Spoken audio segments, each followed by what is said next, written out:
Hello everyone, welcome to the class. This is me Mahesh Kumar Sahu. आज ही हमारा ऑसिलेशन का फोर्थ क्लास है। इस क्लास में हम लोग सिंपल हार्मोनिक मोशन के टाइम पीरियड के बारे में पढ़ेंगे। इससे पहले के क्लास में हम लोग ऑसिलेशन, सिंपल हार्मोनिक मोशन, उसका डिस्प्लेसमेंट, वेलोसिटी, एक्सेलरेशन और एनर्जी पढ़ चुके हैं। तो चलिए स्टार्ट करते हैं। Time period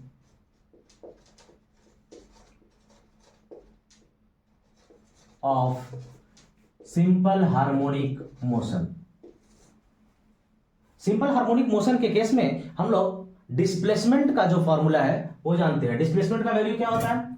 y equals to a sine omega t. यहां पर a एम्पलीट्यूड, ओमेगा टी जो है वो फेज एंगल, जिसमें ओमेगा एंगुलर वेलोसिटी या एंगुलर फ्रीक्वेंसी और t टाइम है। इसको अगर टाइम के रेस्पेक्ट में डिफरेंशिएट करें तो dy by d t equals to d by d t of a sine omega t.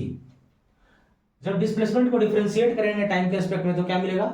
Velocity. तो v इक्वल्स टू हो जाएगा, इसको चेन रूल से डिफरेंशिएट करेंगे, a बाहर हो जाएगा और ओमेगा एक बाहर आ जाएगा। साइन ओमेगा टी का differentiation cos omega t. Again इसको डिफरेंशिएट करेंगे तो dv by d t equals to d by d t of a omega cos omega t. Velocity को डिफरेंशिएट करेंगे टाइम के रेस्पेक्ट में तो एक्सेलरेशन मिलेगा। तो a equals to a omega बाहर, और इसको चेन रूल से फिर से डिफरेंशिएट करेंगे तो एक ओमेगा बाहर आएगा, तो a ओमेगा स्क्वायर और कॉस ओमेगा टी का differentiation minus sign omega T. तो माइनस साइन, माइनस बाहर लिख दिए हैं, साइन ओमेगा टी। इस a को हम लोग ऐसा लिख सकते हैं, माइनस ओमेगा स्क्वायर ए साइन ओमेगा टी।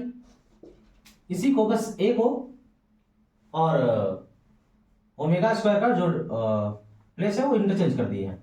यहां पर y equal to a sine omega t है, यहां भी ए साइन ओमेगा टी दिखाई दे रहा है। इसका मतलब हम लोग ऐसे लिख सकते हैं, a equals to minus omega square y।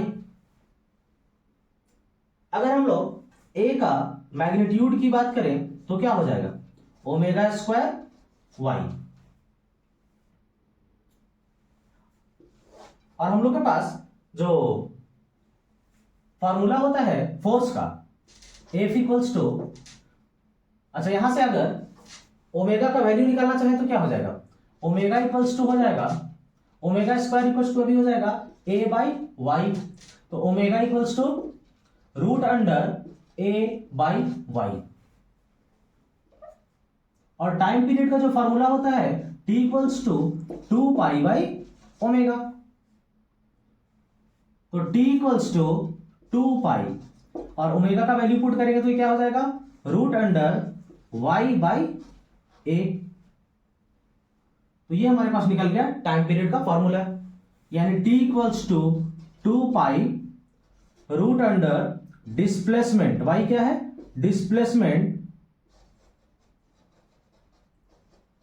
Divided by acceleration.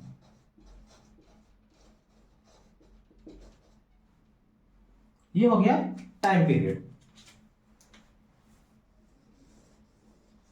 Time period का हम लोग नेक्स्ट फॉर्मूला देखते हैं। सिंपल हार्मोनिक मोशन के केस में जो फोर्स का जनरल इक्वेशन है वो कैसा है? सिंपल हार्मोनिक मोशन के लिए F इक्वल टू माइनस के एक्स, ऐसा है।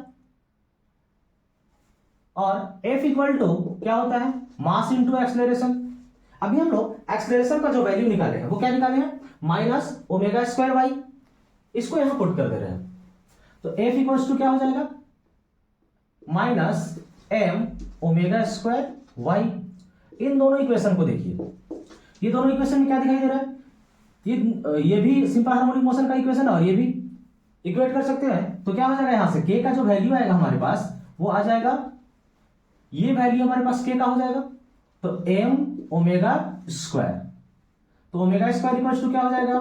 k बाई m, और ओमेगा का वैल्यू हो जाएगा root under k by m। अब टाइम पीरियड का अगर वैल्यू निकालें तो t इक्वल्स टू क्या हो जाएगा? 2π/ओमेगा।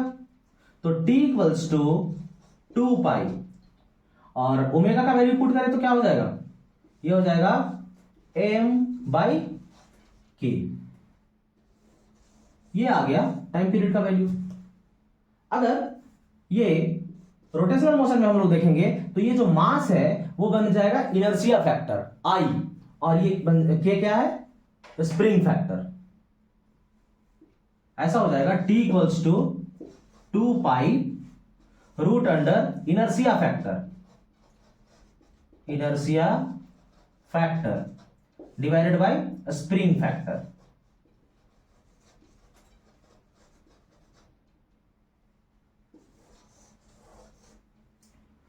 नेक्स्ट देखते हैं हम लोग time period of simple harmonic motion, उसमें सिंपल पेंडुलम का केस।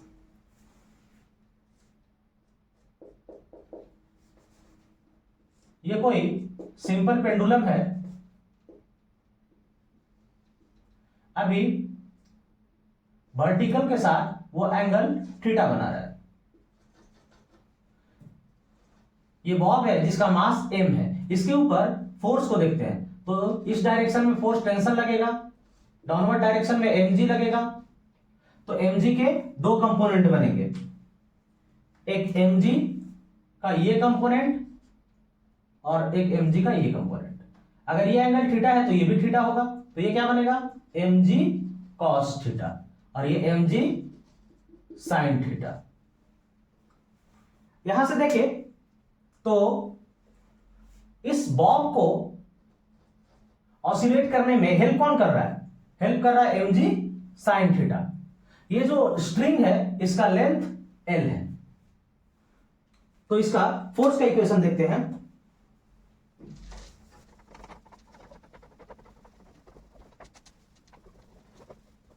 अभी जो हम लोग टाइम पीरियड निकाले हैं उसका फॉर्मूला पहले लिख लेते हैं। तो t इक्वल्स टू क्या निकाले हैं, 2π root under y/a displacement by acceleration, और t equals to 2π root under m/k, ऐसा निकाले हैं। फोर्स के लिए जो सिंपल हार्मोनिक मोशन का इक्वेशन होता है वो क्या होता है, -k इंटू y। और अगर सिंपल पेंडुलम के केस में देखें, फॉर सिंपल पेंडुलम,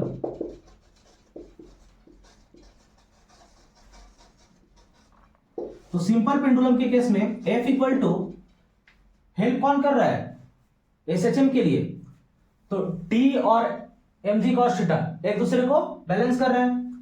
तो हेल्प कौन कर रहा है, mg sin थीटा।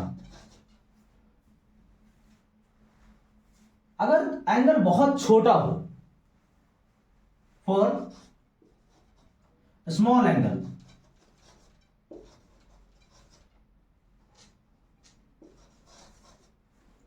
थीटा का जो वैल्यू होता है वो लगभग, या साइन थीटा का जो वैल्यू होता है वो लगभग थीटा के बराबर होता है। एंगल अगर बहुत छोटा हो, 0 डिग्री हो, 1 डिग्री हो, 0.5 डिग्री हो, तो इसके लिए साइन थीटा का जो वैल्यू होता है वो थीटा के लगभग बराबर होता है। तो हम लोग इसको क्या लिख सकते हैं, साइन थीटा को थीटा लिख सकते हैं फॉर स्मॉल एंगल। तो एफ का जो वैल्यू हमारे पास वो क्या हो गया, -mg इंटू थीटा। थीटा का एक और वैल्यू फॉर्मूला हम लोग जानते हैं, आर्क बाई रेडियस। अब यहां यह एंगल बहुत छोटा है तो हमारा आर्क जो हो जाएगा वो डिस्प्लेसमेंट के बराबर हो जाएगा। तो थीटा का जो वैल्यू है वो हो जाएगा, हमारे पास जो डिस्प्लेसमेंट है वो क्या है, y के टर्म में भी लिख रहे थे, तो y डिवाइडेड बाई रेडियस, और इसका लेंथ कितना है स्ट्रिंग का, l, वही रेडियस हो जाएगा। इसको इस इक्वेशन में पुट कर दे रहे हैं। तो F इक्वल्स टू क्या हो गया, -mg y/l, ऐसा लिख सकते हैं, F equal to -mg/l into y। अब सिंपल हार्मोनिक मोशन का ये इक्वेशन देखिए और ये इक्वेशन देखिए, इसमें से हम लोग k का वैल्यू निकाल सकते हैं। तो k का वैल्यू क्या हो जाएगा, k इक्वल्स टू हो जाएगा mg/l। दोनों इक्वेशन को कंपेयर कर लिए हैं। तो k का वैल्यू अगर ये आ गया, अब टाइम पीरियड का फॉर्मूला हमारे पास पहले से ही है 2 pi root under m by k, उसी में k का वैल्यू पुट कर दे रहे हैं। तो t इक्वल्स टू क्या हो जाएगा 2 pi root under m by k, और k का वैल्यू है mg बाई l, ये हो गया mg बाई l। तो m से m कैंसिल हो जाएगा, तो t इक्वल्स टू क्या आ जाएगा 2 pi root under l by g। ये टाइम पीरियड आ गया सिंपल हार्मोनिक मोशन में सिंपल पेंडुलम का।